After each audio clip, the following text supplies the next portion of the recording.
protect the public. We advance our profession. We guide our CPAs. We are CPA Ontario. And by viewers like you. Thank you. Ontario students got big news this week. Lockdown is ending for public schools across the province. But it was a different story in higher education. Tonight, we'll get the 411 on schools reopening and find out why Laurentian University faces a dire financial future. Then, from our Eastern Ontario hubs, why a recent provincial development decision near Duffins Creek isn't sitting well with some locals.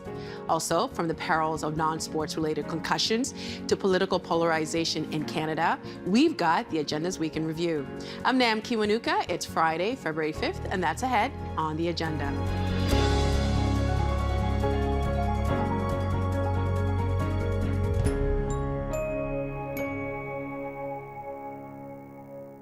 Parents of school-age children learned this week that in-person classes would resume across the province. But students at Laurentian University wondered what their futures might hold as the Sudbury, Ontario school looked to the courts for help with, quote, unprecedented financial challenges.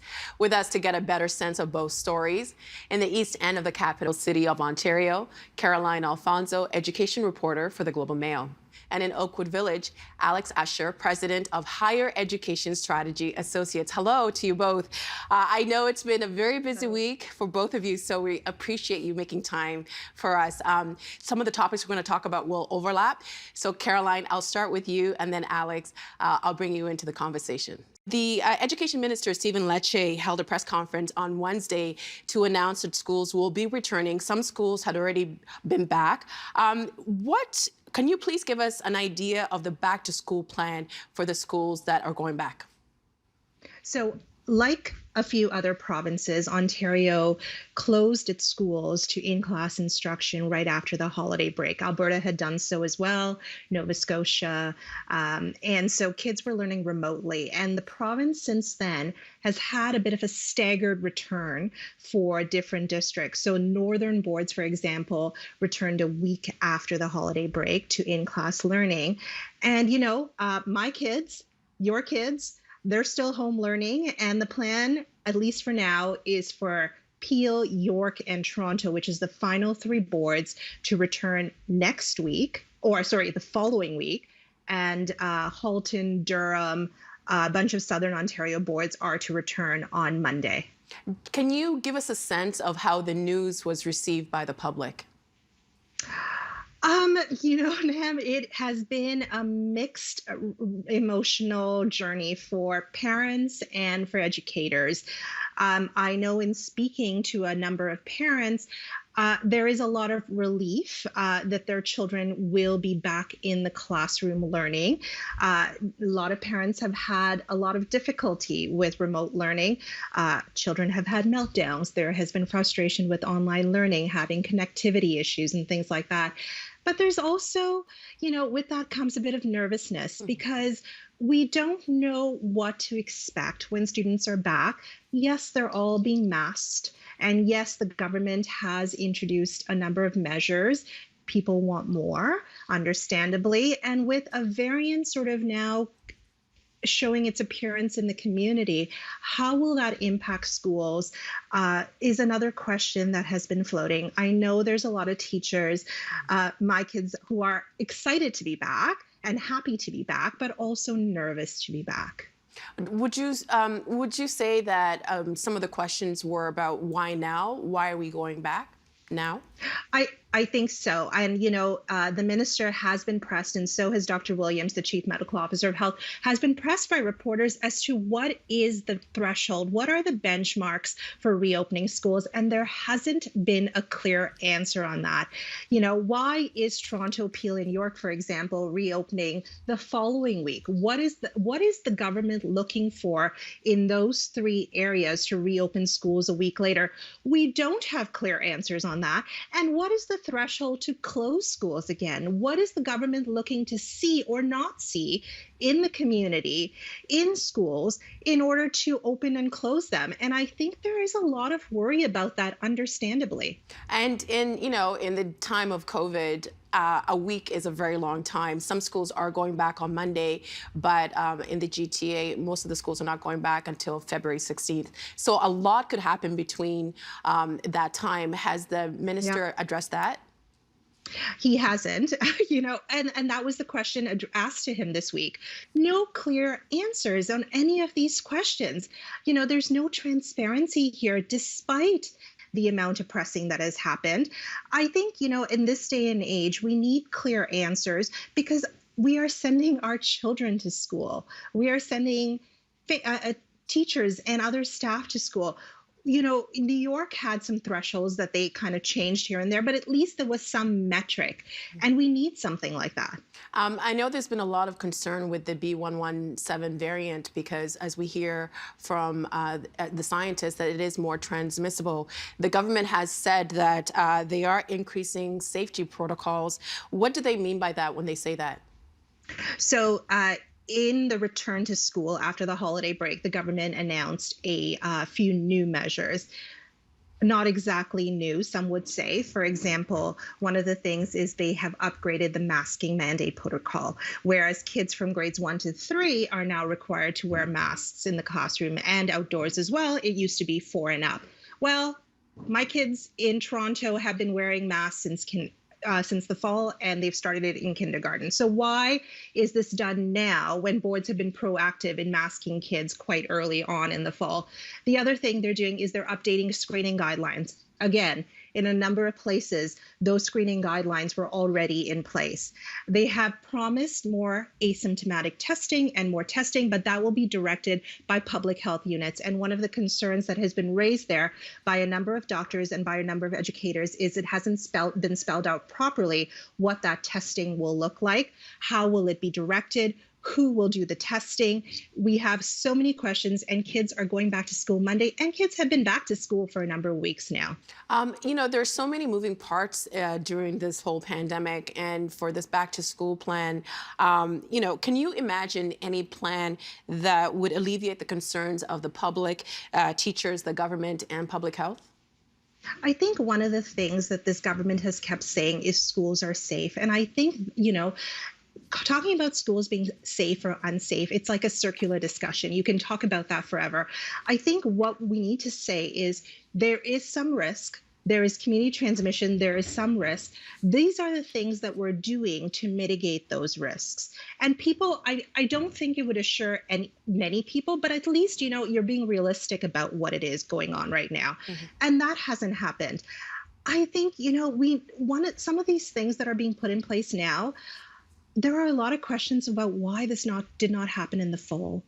And one of the things that is of grave concern to educators and to doctors is the distancing that happens in classrooms, and that has not been addressed. You have classrooms with 20 plus kids right now, and with a more transmissible variant of the virus. How is that going to impact classrooms when kids are sitting right next to each other, merely a feet apart, if that, in classrooms? One thing the minister did mention was the voluntary tests for asymptomatic testing. Is that? Do you get a sense if that's giving some people a little bit of reassurance?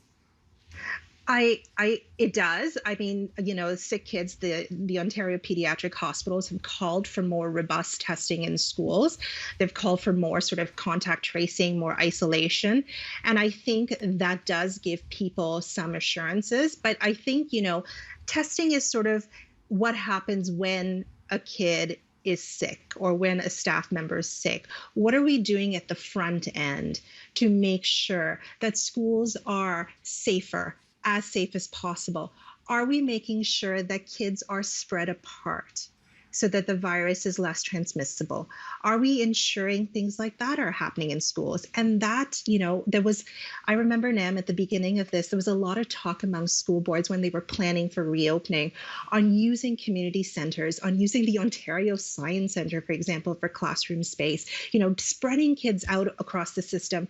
that never materialized. That never happened. And I think that would have made a lot of families and a lot of educators feel a little more comfortable about a return to school. And that asymptomatic testing, I should mention, is voluntary. So, Alex, I want to bring you into this conversation. And before we talk about Laurentian University and what's been happening there, we should mention that in the interest of transparency, Steve Paikin, the anchor of this show, is the chancellor of Laurentian University. So, Alex, get us caught up to speed. What happened to Laurentian University this week? It sought creditor protection. And basically told the world that it had cash flow for about another 4 weeks.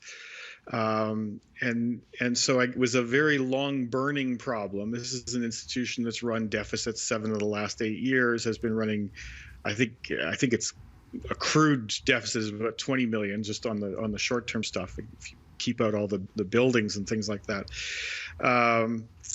And it turned out, when you look at these filings, that there were really two things that had been going on.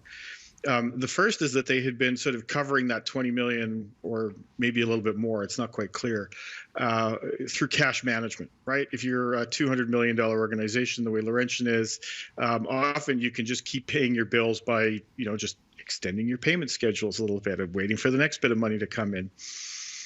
And it turned out that, in fact, the way they'd been doing that was taking money out of their restricted accounts and putting it over into their unrestricted accounts, which is very dangerous. It turns out they took about $12 or $13 million in funds that the Ottawa Granting Councils had given to researchers and put it over into the operating grants. The second thing that happened was that they lost their line of credit.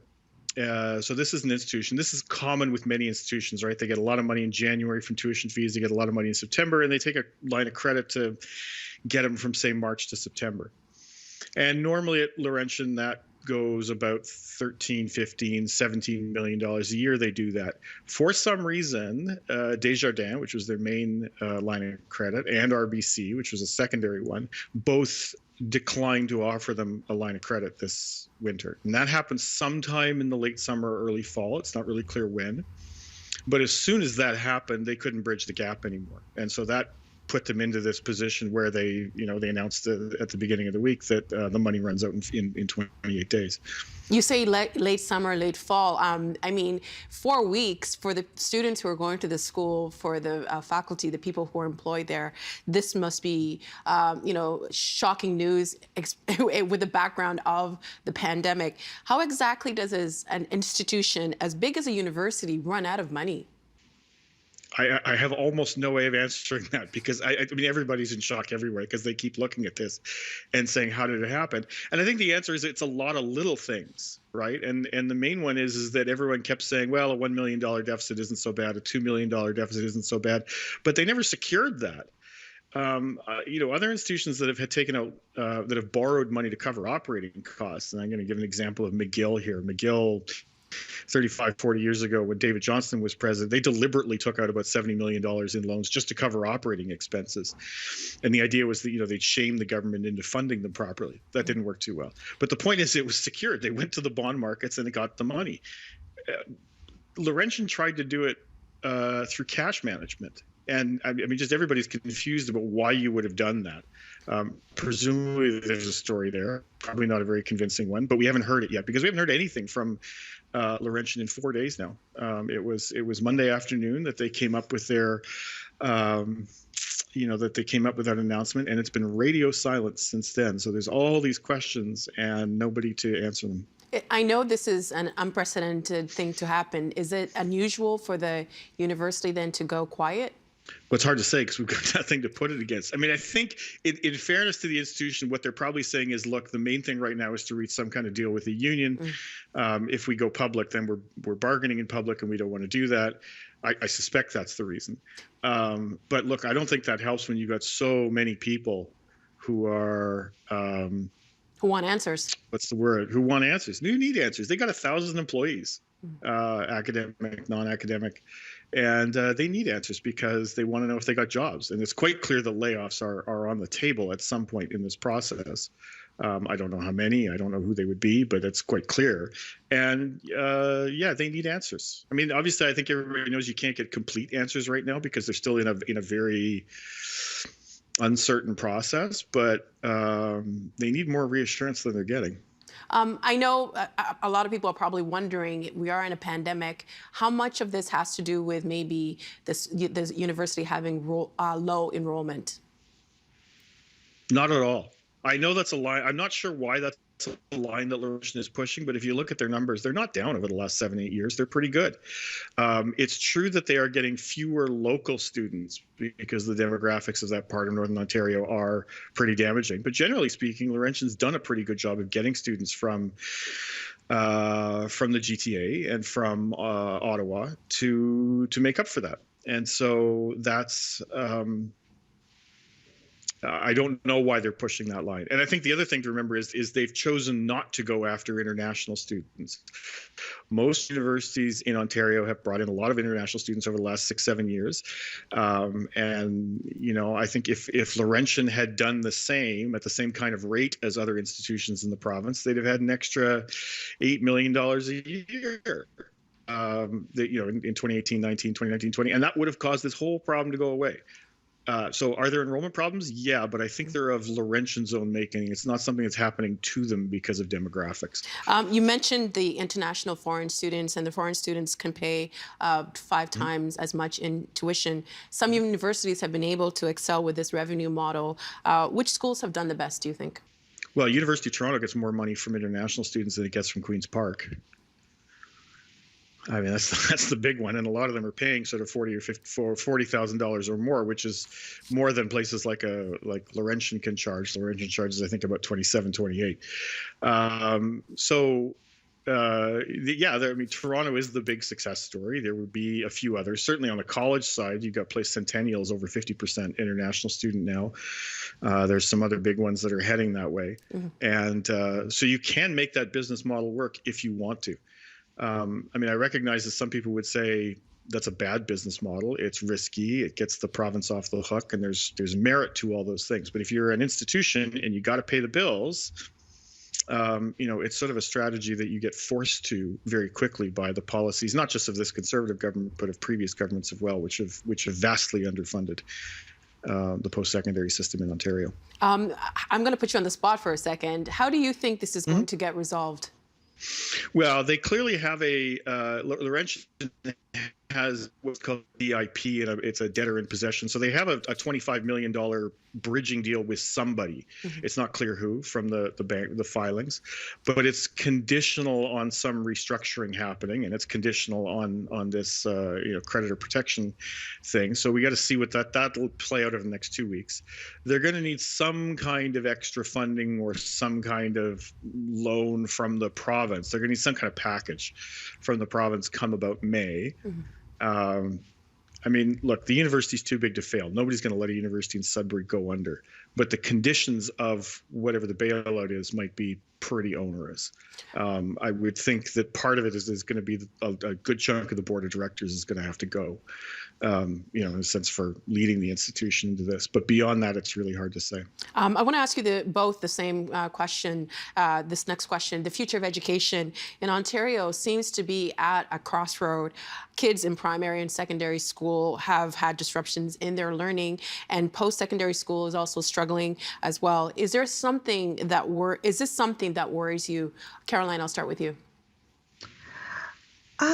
Yes, it is something that is worrying, and I am hearing from teachers and school board officials across the country about sort of the learning and, people, it's controversial, but the learning gaps that are happening as a result of this and what this means for this generation of kids. So yes, it is worrying on many levels, not only, the academic level, but also the developmental level for some of the younger kids and, what's happening for high school students on, with athletics and their social elements there. So yes, it is worrying what's going to happen here. And Alex? The thing is, I don't think we're going to see any new money coming into this sector. even though it's, as I said, it's badly funded. It's so badly funded that every other province is above the national average. Like Ontario drags the national average down that far. Ontario is not alone in this. We're seeing this across Canada. Governments are just saying we don't want to pay for post-secondary anymore. And the institution's instinct, which Laurentian rejected in part to its at its own peril, was to say we're going to go after international student dollars. If there's no new money, and it's really hard to see where new money is going to come from given post-pandemic public finances, we're just going to keep rolling down this path. At a certain point, people are going to say enough. But the problem is, if there's no public money, and we don't want to ask domestic students to pay more tuition, and we don't want to take the tuition dollars of international students, there's only one other way to do that, and that's to shrink the system. And that does, I don't mean by that you necessarily you're getting rid of institutions, but you're making smaller institutions. It means you're going to have fewer profs. It means you're going to have fewer support staff. I'm not sure there's another way out of this 3, 4, 5 years down the road. We only have a few minutes left, but another question to both of you. I'll start with you again, Caroline. When you think about the past year of school closings and openings and closings and openings, what are the biggest lessons? This government and the teacher unions have been at odds, to put it mildly, after what happened, what seems like a long time ago, but what happened last year with the strikes. And one of the lessons, one of the missing components in all of this has been the fact that educators have not been at many of these tables to talk about what is happening in classrooms. When I talk about educators, I'm talking about school board officials. I've been talking about teachers. And that is one of the lessons that I think has been sort of a missed opportunity here, where talking about, how to help kids with all sorts of issues has been missing from those tables, especially kids in sort of low-income neighborhoods, racialized kids who are not doing as well in school or are not connecting as well at this time. And Alex, the same question to you. When you think about post-secondary education at the beginning of the pandemic and today, what lessons should the universities take away from this experience? I think the most successful universities and colleges are the ones that have come through it as a community. So I think it's a very similar kind of lesson to what Caroline was saying. It's the places that are that communicate the best, where you've got the most open lines of communication, where people are being clear about expectations, where there's a lot of emphasis being put on, how do we help students the best. And I think, there's a number of universities that have done okay jobs at that. I think there's certainly some spots at U of T that have done well. Carleton is the one that just stands out for me as having had exceptional leadership through a pandemic, and really supported their professors, supported their students. There's no point, taking bold leadership decisions, which are potentially contentious, in a quiet way and not explaining to things. I mean, again, I think this is the thing that's driving me the most crazy about Laurentian is that there's just no communication. Without communication inside a big institution like that, there's no trust. And if there's no trust, at the end of the day, yeah, financially you might be still standing, but I'm not sure there's actually a genuine community left to make the institution flourish. And that's got to be job one for the system's best leaders. Well, I know you both have a very busy schedule, and we do appreciate the time. Thank you so much. We appreciate your insights. Thank you for having us. Thank you.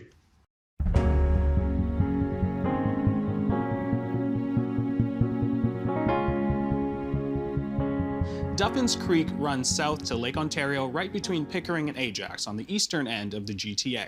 This past fall, a minister's zoning order gave the green light to develop a portion of it, which has prompted some real pushback from citizens groups and even the Ajax Town Council. Marsha McLeod is our Eastern Ontario Hub journalist, and she joins us now from Kingston with that story. Welcome to the show. Thank you. All right, so can you give us a brief history of the Duffins Creek wetland area? Yeah, so in terms of the location, it's in Pickering, very close to the border with Ajax. And the site that we're talking about, the proposal is that a very large warehouse is put on top of the site. And it's about a 57-acre property, and most of it is provincially significant wetland. And what that means is all wetlands are special, but it's basically a designation from the Ontario government, which says this one is extra special. And the site that the property is to be located on, east of that site is what's the in construction project of Durham Live. And Durham Live is going to be a casino resort, as well as a film studio. It's in the process of being built. And both sites, the warehouse as well as Durham Live, are being developed by the same developer, Triple Properties. Now, in that map, you can see, it's right along the 401, and I imagine a lot of people who are driving along that corridor probably miss it. Especially in the dead of winter, it may not look as vibrant. Can you tell us a little bit more about the ecological significance of that land? Absolutely. And that's a really good question, because when you go to this land, it doesn't look that beautiful. It doesn't look like that much. I went there, you can see it. It just looks like something you could drive right by. When you go past it on the 401, doesn't look like it's nothing special, but a lot is going on.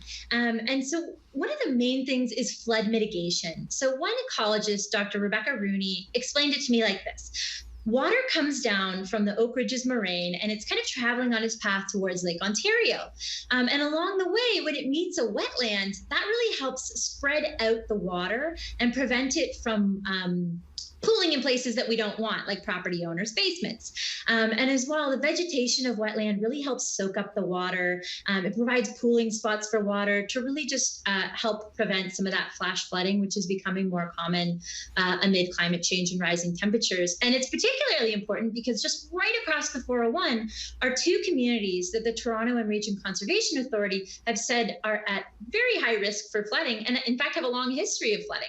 And the one other thing I'll just mention is probably another ecologist, Dr. Andrea Kirkwood, explained to me is that wetlands really play a huge role in cleaning water, both in terms of their plants and their soil. So it really provides a lot of benefits to the people in the surrounding neighborhoods.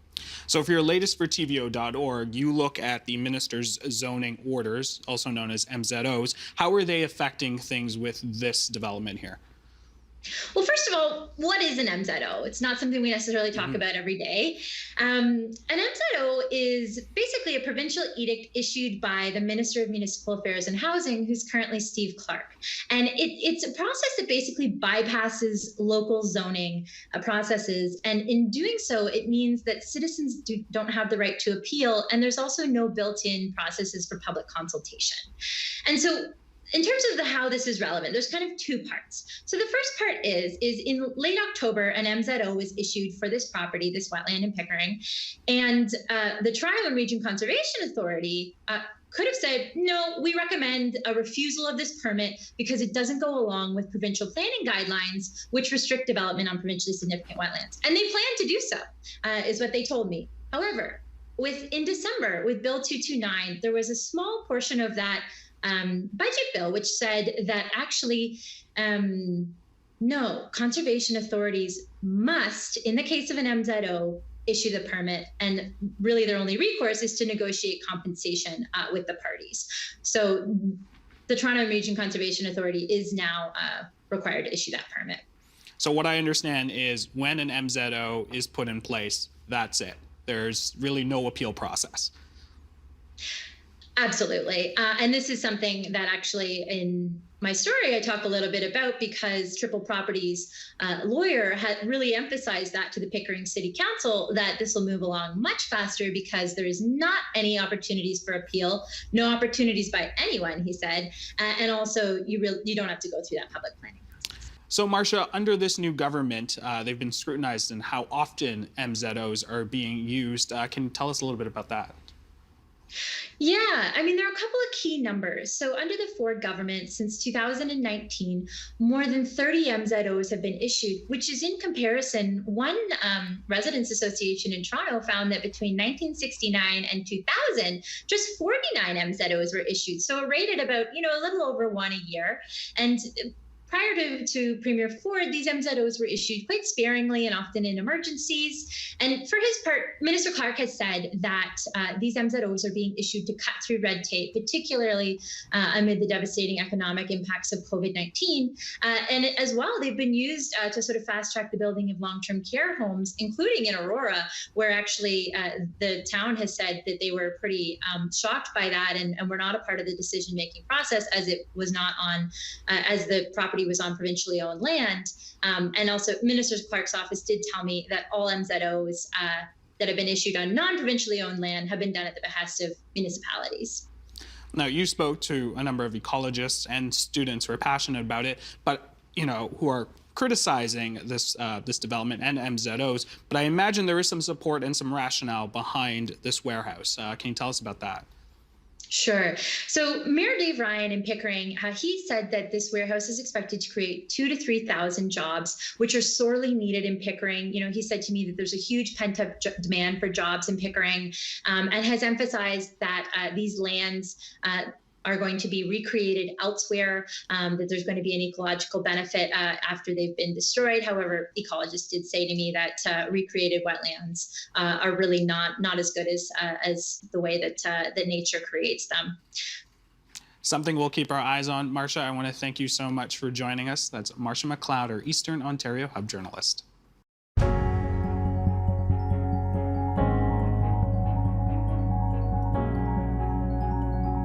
The agenda this week checked in on the state of the Great Lakes, heard how women face a power gap in this country, spoke to former Liberal MP Selena Caesar-Chavannes about leaving politics, and assessed the level of political polarization in Canada as part of the TVO Toronto Star initiative, The Democracy Agenda. The agenda's week in review begins with why non-sports related concussions matter too. What is it about concussions that we don't apparently seem to want to either recognize or acknowledge that we've sustained one?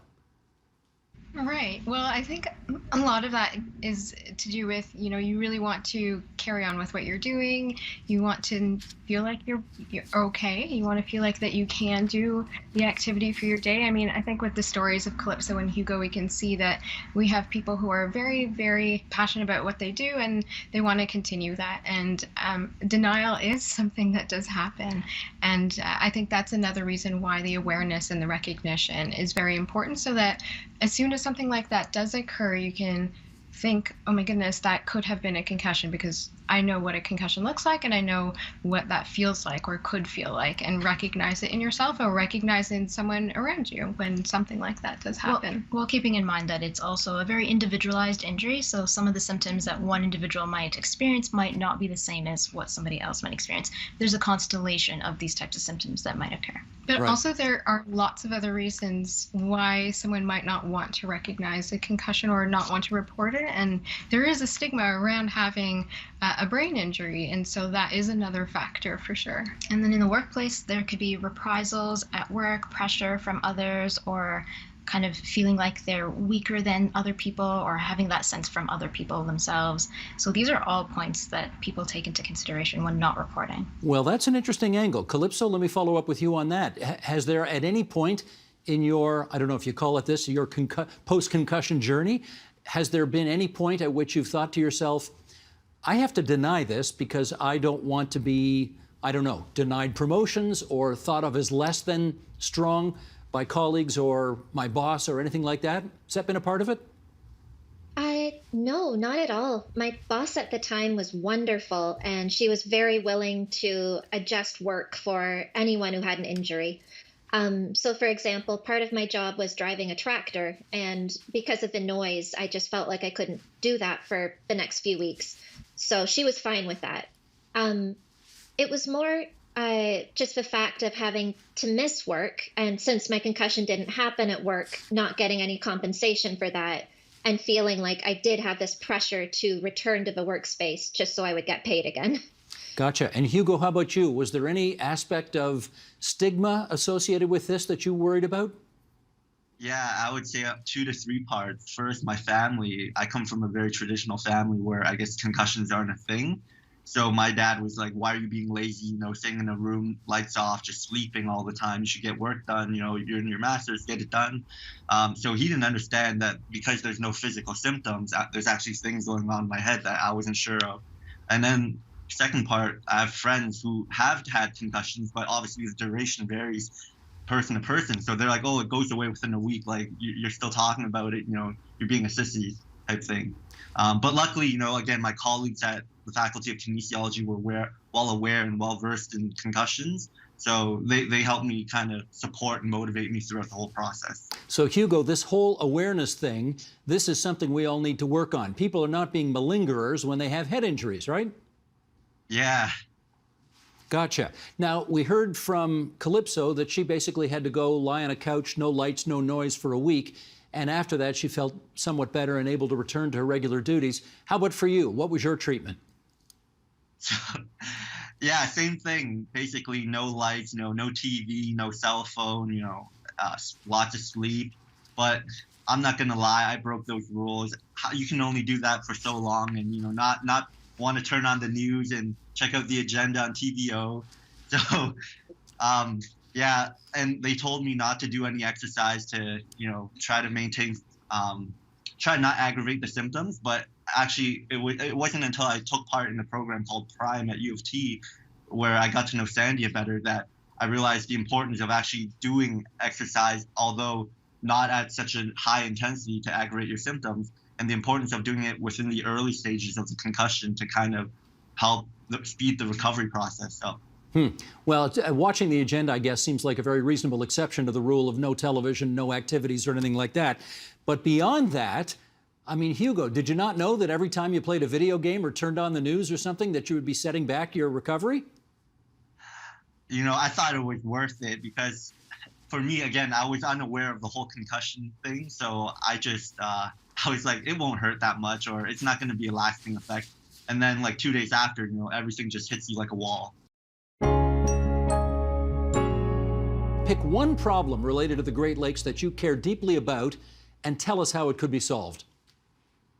Oh, well, one of the problems that I see with the Great Lakes is the whole issue of contaminants. One of the things that we see as a native people is that the scientists and the governments all stare at one contaminant at a time. And so they look, they say, oh, well, mercury, PCBs, dioxins, dibenzofurans, but they look only at one contaminant at a time. I'm afraid that the fish don't take one contaminant at a time, they take them all. And so to us, it's how can we look at the impact of these contaminants on human beings? Not just one, but all of them together. And this is an issue that I think will become greater as we go along, because the sciences are now having to deal with these type of questions in the environment. If we think the nuclear disposal is a tough question, think about how many contaminants we have in the environment, and really we have very little understanding about how they all work together, whether they compound each other or whether they work individually or synergistically. We really don't know. And yet we continue to put them into the environment. Mike, one big problem that you'd love to see solved and how you'd solve it. Well, I'm a little biased here because a lot of the research that I conduct here at the Great Lakes Institute for Environmental Research relates to the harmful algal blooms in Western Lake Erie and Lake St. Clair.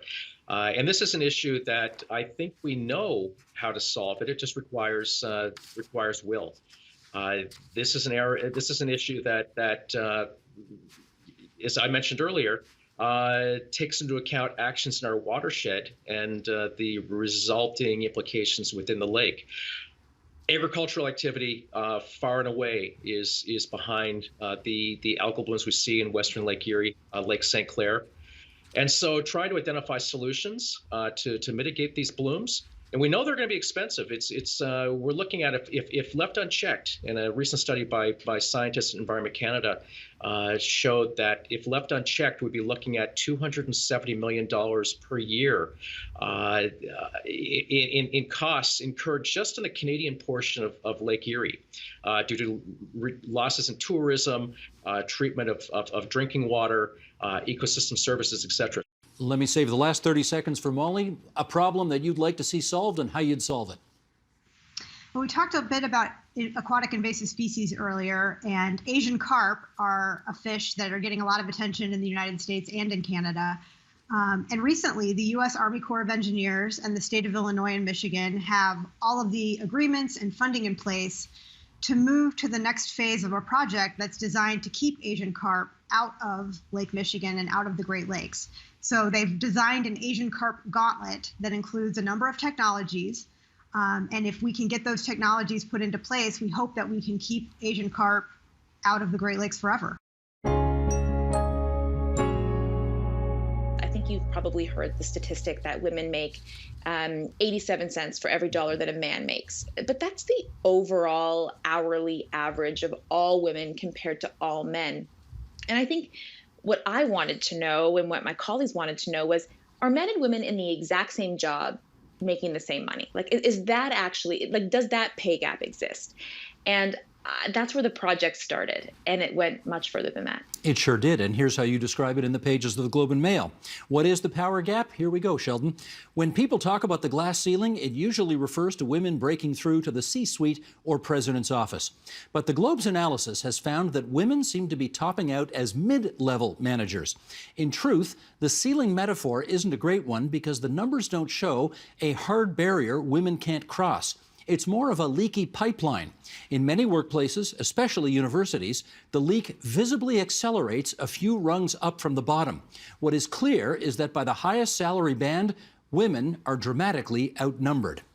What does this mid-level management situation look like in practical terms? Like, where are women actually getting stuck here? So this is, I think, the big takeaway from our investigation.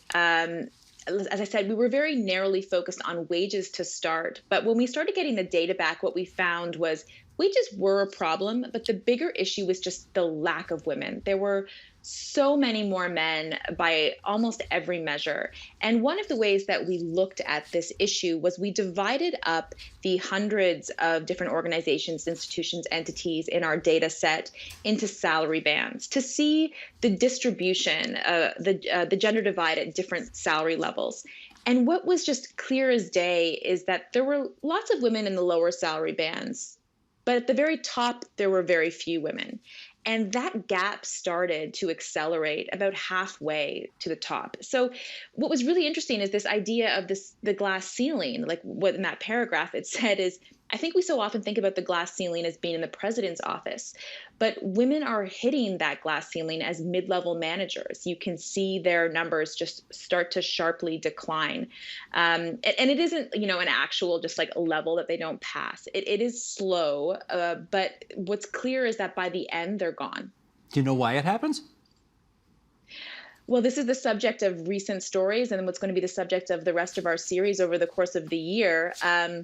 I guess there's two things that we've really highlighted so far. One is there's a large body of research that looks at the cultural, sociological barriers that women encounter. This is the stuff that you've probably heard about. There's women are penalized for exhibiting traits that are revered in men, traits that happen to be associated with leadership, things like ambition, confidence. Women pay more of a price for having children than men do. Women are penalized for success. They're viewed more negatively. So there's all of those kind of stereotypes and biases that are working against women. But the other side of it, which was the subject of a story we published last week that I think is just really important, is the laws in this country that prevent gender discrimination have been on the books for decades. You couldn't add a single one that would make things better. The experts that I'm talking to say the problem is they aren't being enforced. It's very difficult if you are the victim of gender discrimination to to find any recourse. And that's for a variety of reasons that we get into in the piece. During your first meeting with Prime Minister Trudeau, you were his former parliamentary secretary. This is after he made you the parliamentary secretary. He asked you if you trusted his judgment. What did you tell him? No. What was his reaction? Well, I noticed the tension sort of go up in the room. And you have to understand that, as parliamentary secretary, I'm thinking this person wants me to be honest. And I've been married. At that time, I was married to my husband for over 15 years. There are some times that I don't trust his judgment. And the fact that the prime minister is asking me this question, and I'd only known him for a very short period of time, I wanted him to know that I'm going to challenge him sometimes. I'm going to challenge his views, his policy, his perspectives, because I don't necessarily trust his judgment. I don't know him. What was his reaction to you when you said, I think what you said was, no? I was like, nah. Like, really? So the tension in the room, I felt that tension in the room kind of rise a little bit. And the subsequent question was, why not? And I had heard from other individuals, liberals or other people in media and otherwise, talking about how the ministers who were put in cabinet had helped him on his leadership campaign or helped during the election.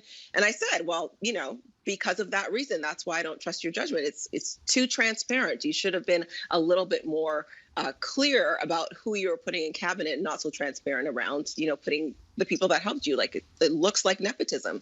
And I don't really think that they appreciated that sort of straight talk, these are the facts kind of person. You would send emails to the Prime Minister's office. How often were your emails responded to? That maybe once or twice. It was interesting because as parliamentary secretary to the Prime Minister, I really wanted to ensure that I was supplementing any of the work that I was doing to his agenda to make sure that I was filling in the gaps, that I was not just sort of being like this figurehead of a person, but actually working to help remove you some of this token, workload. Right? You felt like a token? Yes. Oh, absolutely. Absolutely. And these are one of the things that I said right from the beginning. So before he asked me that question about trusting his judgment, I walked in and I said, I do not want to be, I hope that I wasn't chosen for your as your parliamentary secretary to fill any racial or gender gaps that you have in your cabinet. I'm perfectly happy being the member of parliament for Whitby. And I was very clear that I didn't want to be tokenized. I'm highly educated. I ran a successful business. I could be strategic and I could help fill gaps in the work that he's doing. And that's what I expected the role to do. It turned out that it was not that role at all. You even sent an email saying you're resigning, but I'll let people read the book to find out what happened. I think it felt like you were getting frustrated, even sometimes maybe angry with the lack of communication, and that the PM wasn't delegating work to you or having you attend events on his behalf. But some could say that, a risk-averse PMO might not trust an MP to represent them who flat out said she didn't trust the Prime Minister's judgment. What do you say to them? Well, I say to them that, what would you expect someone to say? Would you want them to just be the person that says yes to every single thing that you put forward? Or do you want somebody to challenge you? Again, this is not, the local barista, the barista at our local coffee shop. I mean, all respect due to baristas. This is the leader of a G7 country who, in my opinion, you would want someone who's going to challenge you. You'd want someone who's not going to say yes to you all the time. You'd want someone who's going to provide that dissent and that strategy and that difference of opinion. But if that conversation did happen where it was, if they don't trust if she doesn't trust my judgment, we don't want her, then I think some of that fallout we saw with the government towards the end, especially around SNC and some of the other scandals that have come to fruition. The polarization we see in Canada is about identity and values issues. I think that just about before the pandemic, if anybody can remember before the pandemic, we were in the middle of a very large national conversation about the blockades taking place across the country, Indigenous protests. And that was starting to be very, very fiercely partisan and very polarizing. And I think, there's been a suspension of it for a bit during the pandemic, but I think when we talk about values and identity in Canada, I think we do get into polarizing forces. Not as bad as the States, but not undisturbing either. It's interesting how that issue has not gone away, but the coverage of it utterly has. Don't you think? True. Yeah. Yeah. Yeah. Yeah. Andrew, let me get you to follow up. Do you see signs of a deepening polarization due to rising or surging populist anger in Canada? I do, but I think one of the problems that Canadians have in recognizing it is that we're too focused on the American version of it, and I think in a lot of things we spend too much time comparing ourselves to the Americans and patting ourselves on the back about the Americans, because one of the interesting things about Canadian populism and Canadian regionalism, as I think I understand it, is that it manifests itself. The populism and polarization manifests itself as regionalism, not as anti-immigrant, trends or even any sort of pining for an authentic, national identity that never existed for various reasons. But I do think that Canada is a highly regional country, and a lot of those polarizing and populist excesses or impulses just manifest themselves as just an alienation from the center and from one another. I wrote a column in the Globe and Mail about a year and a half ago that talked about a poll that ECOS did, I think, about 2 years ago, that no one really paid a lot of attention to, but kind of showed that Canadians don't really like one another that much. And to the extent to which they do, it's Albertans and Saskatchewanians having a bit of a bromance, the Maritimes kind of like one another. But apart from that, everyone kind of just doesn't like one another.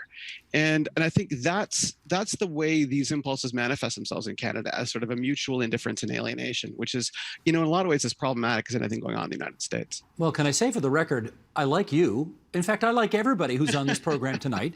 So that's a good start, anyway, for continuing our discussion. And in fact, maybe this is a good time to get out of central Canada and let's go east to the Maritimes. Vicki, you used to live in Toronto. Now you're in New Brunswick.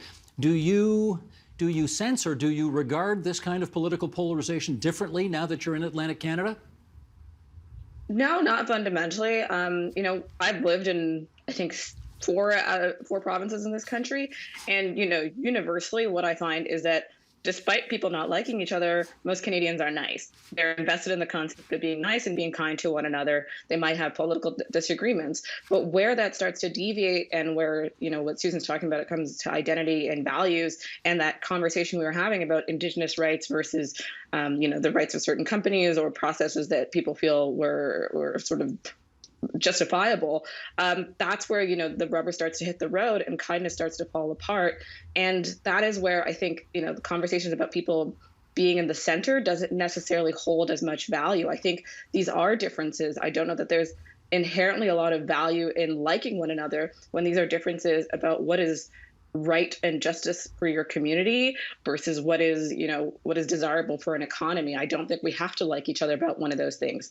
The question is whether it's starting to seep in a much more toxic way, that people aren't able to necessarily go to a barbecue with one another, or they can't walk past one another without feeling that their clothing or a hat someone's wearing signifies or requires an action or a political conversation that is much more toxic. I still think that the middle or the center isn't as valuable as it once was. And I think that's because these issues are much more trenchant, and that's because Canadians value a lot of these things deeply.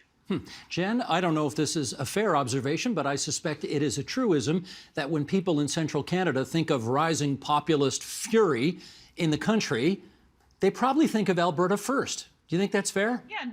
Yeah, I think it is fair. I wrote a column for Walrus a little while ago trying to explain Alberta to the rest of Canada, which is a perennial trope for any writer from Alberta.